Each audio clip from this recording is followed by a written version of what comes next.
Hi, I'm Neil Nobel, editor at large of the Prickly Pear. Welcome to the Cactus Patch. And with us today is Sam Stone. Sam, welcome. Neil, good to be here. Thanks for having me. Sam, you're the chief of staff for City Councilman Sal DiCiccio, and you're also a partner in a political consulting firm. So I think you're the kind of person we want to talk to right now. We've just been through an extraordinarily close race here in Arizona and nationally, where the margin of defeat or victory, however you want to look at it, was extremely narrow on a number of races. If you were to advise the Republican Party today what to do to win in Arizona, what would that look like? Well, two things. The first thing I'd say is do the things the Democrats have done that we know work in terms of structural improvements for the party. Democrats have much better data than we do, for one thing. They have a better ground game. They're organized on their voter turnout efforts, much, much better than we are and have been for a number of years. This has been really a decade in the making that they have developed the systems to be able to make Arizona a purple state or, heading towards potentially a blue state unless we fight back and start doing those things ourselves. Are party officials in Arizona listening to this kind of advice? Well, party officials, I always like to differentiate between Republicans overall and party officials specifically. And the fact is that the party officials have not been great at this anywhere in the country. I mean, this is not a knock on Kelly Ward or the AZ GOP. The problem is when you have these political organizations, they have votes and they change leadership all the time. And this is the kind of work that really requires a very steady hand, consistent program and really consistent management. And parties don't provide that, which is why the Democrats went outside of it and why we've gone outside of the party in our operations in Florida, working with them to maintain first the databases. For instance, independent voters are really the key to every election in this country right now, in large part because there are no independent voters. Everyone thinks there's this big swing vote. It's not that. Independent voters are Democrats or Republicans who got sick of one party or the other, maybe feel ostracized from it for one reason, but they have strong political leanings, right or left, and you have to know who's who. So we go around in elections and we turn out people, and oh, this is a good area for us. Well, are you turning out the right people? No. If you don't know specifically who those independents are and how they feel politically, where they stand on the spectrum, you're turning out the wrong people. You're actually helping your opposition. Democrats don't do that. They know to go to one house over here and not that house over there. And we don't know that. We go hit both. And so we help turn out their vote. And that's the first thing we need to do. And the second thing is having really, really strong dialogue with the Hispanic community here and the Hispanic business community. It's something that is going to be critical going forward.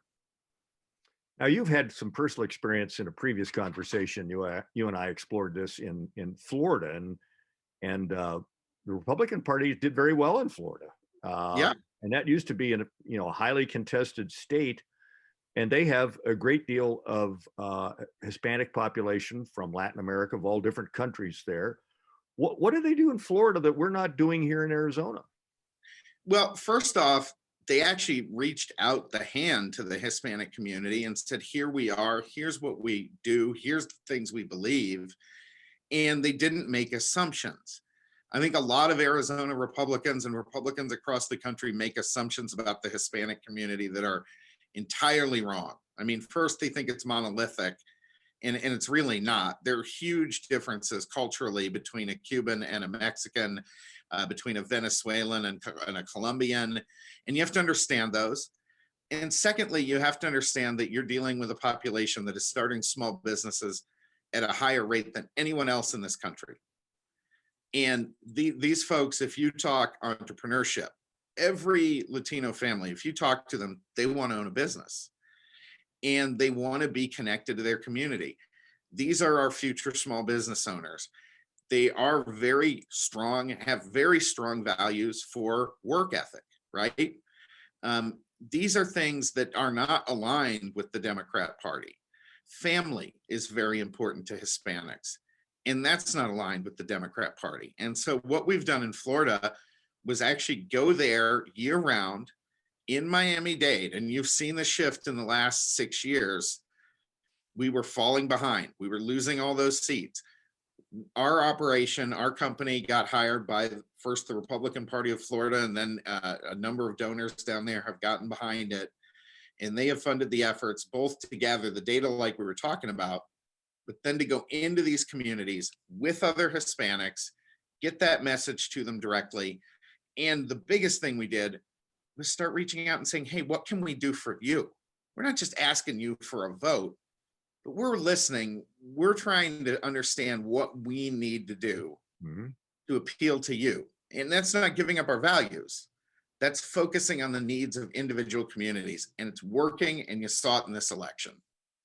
How do we, on the one hand, express our desire to have controlled borders, just not massive, uncontrolled illegal immigration, and not offend Hispanic voters? It's really, really simple, Neil. What you do is not use the word deport. And I know that's tough for some folks, because you look at a lot of people who came here illegally, crossed into this country, and I understand people who say, well, they shouldn't be here, but they are.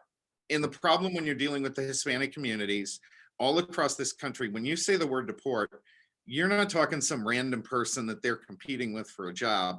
You're talking about a family member, a loved one, girlfriend, boyfriend.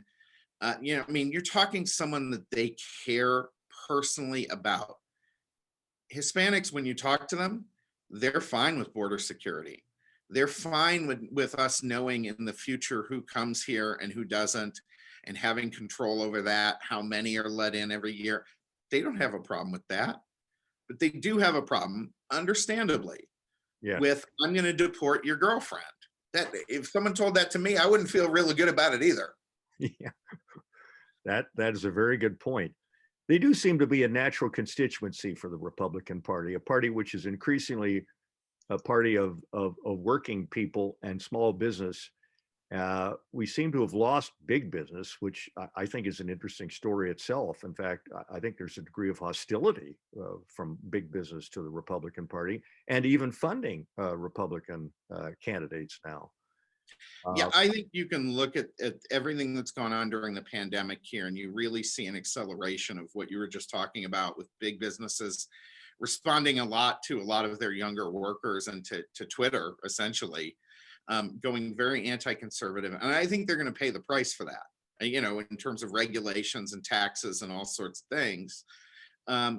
And then essentially crushing small business. And from a Democrat perspective, crushing small business is the best thing they can do for their party's future, because a small business owner cannot possibly exist and be successful and grow in the type of country they're trying to create, when you're talking about crushing taxes and really, really difficult regulatory environment that takes a lot of time to just open a business. And we have to be very clear that we're the party that lets you do what you want to do with your life and achieve the dreams that you have. And they're a party that would like you to sit down and collect a government check every month and not say too much about it. Yeah, we're talking about big business. There was a funny thing on the Babylon Bee a couple of days ago, where a family was sitting down watching the Super Bowl. They were all smiling, and he was handling the controller device pointed towards the television, said, "Here's the American family being insulted by multiple big businesses." It's cultural too, the message that they're giving us. And I find it offensive, and I would think working people generally would find it offensive. And I think they have. And actually, I think that was one of the really great things about Donald Trump's presidency and his run for office in 2016, was that he really underscored the fact that the Republican Party needs to embrace the blue collar worker across this country and embrace their needs. And one of the reasons I think the Democrats were so viciously anti-Trump Twitter to me was an excuse. I think what really bothered them the most was that he occupied territory that they had traditionally owned. Yeah. Um, he occupied a lot of Midwestern states and the blue collar workers there, but he occupied a lot of policy territory. When, talking about NAFTA, talking about the Trans Pacific Partnership, the trade deals, when you're talking about pulling us back from our conflicts in the Middle East, when you're talking about being tough on Russia and actually doing it, Trump was doing all of those things. And China had been a bête noire of the left for 2 decades, but all of a sudden you get a Republican president in who wants to do something about it, and it's this giant freak out. You're racist against Chinese. Yeah. I mean, it's insane, and I think he really suffered from their anger at the fact that he did the things they only talked about. Kind of a sensitive subject to touch on, but I'm just curious, since you seem to understand better than most the Hispanic community, what is their reaction to this idea that that Black people are uniquely harmed by the history of America and are due special dispensation in all kinds of things to advance them, when generally Hispanic people come from poor backgrounds, difficult countries often, and they are scratching and crawling and successfully, you go out and walk around a neighborhood. Who are the people putting roofs on? Who are the people mowing the lawns? Who are the people laying tile? They are workers. They do the work, and they have a work ethic. Is it offensive to them to say someone should step in front of them who hasn't contributed other than some sort of guilt trip for 400 years? It is actually, when you talk to them, and frankly, when you talk to other communities. I mean, for instance, right now, Asians are essentially being significantly discriminated against in terms of university opportunities and job opportunities, because they do so darn well, that equal opportunity actually has to pull them back and take away opportunities from them, in the name of this, just the idea of racial justice that is really a farce. And when you talk to people in the Hispanic community, look, they've been through it. They've been discriminated against.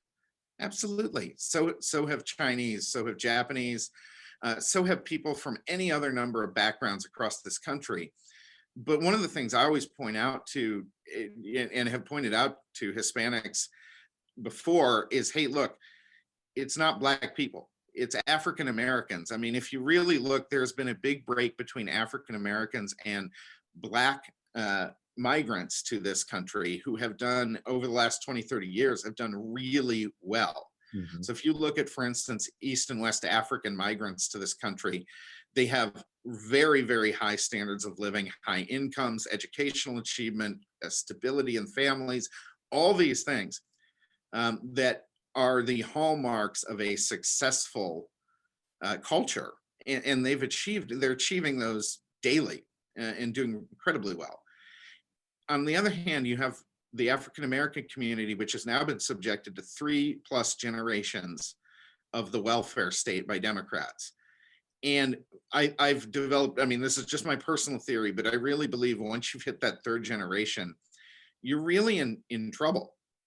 Because then you no longer have any role models who have achieved success on their own. All you have is a role model for how to be dependent.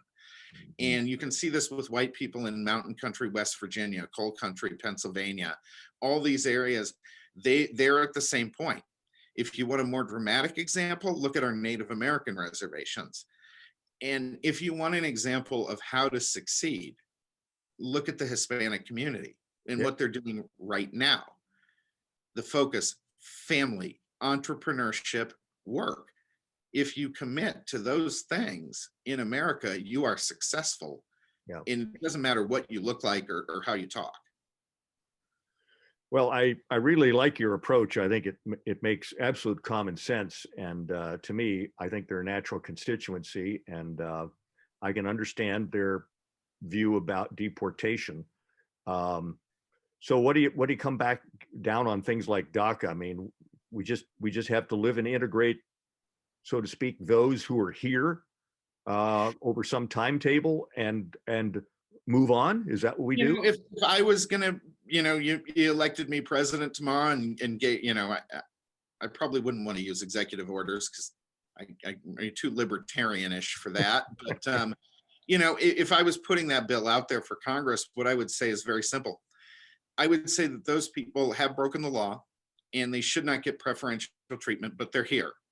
And so we need the ability to integrate them in society, allow them to work. But in terms of citizenship and the other opportunities, they should go to the back of the line behind all the people that have already applied and done the things the right way. Now, that might mean that there are a lot of people currently here who would never become citizens just because of the sheer numbers involved. But that's okay. And again, you have to understand there's a balance.